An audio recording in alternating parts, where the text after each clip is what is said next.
Number 1, রাসূলুল্লাহ সাল্লাল্লাহু আলাইহি ওয়াসাল্লাম বলেন, যে ব্যক্তি আমার 40টি হাদিস আমার উম্মতের কাছে পৌঁছাবে তার জন্য আমি কিয়ামতের দিন বিশেষভাবে সুপারিশ করব। সুবহানাল্লাহ।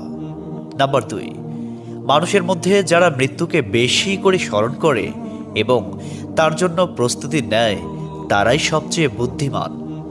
নাম্বার 3, প্রত্যেক জিনিসের জাকাত আছে, আর দেহের জাকাত হচ্ছে রোজা। নাম্বার 4, যে তার সময় আল্লাহর জন্য ব্যয় করে না তার জন্য জীবন অপেক্ষা মৃত্যু শ্রেয়। নাম্বার 5, যারা সব সময় ইস্তিগফার তথা ক্ষমা প্রার্থনা করে তাদের সাথে উঠা বসা করুন, কেননা তাদের হৃদয় সবচেয়ে কোমল হয়। নাম্বার 6, তুমি যত সিজদা দিবে আল্লাহ তত গুণা তোমার মাফ করে দিবেন। সুবহানাল্লাহ। নাম্বার 7, সূরা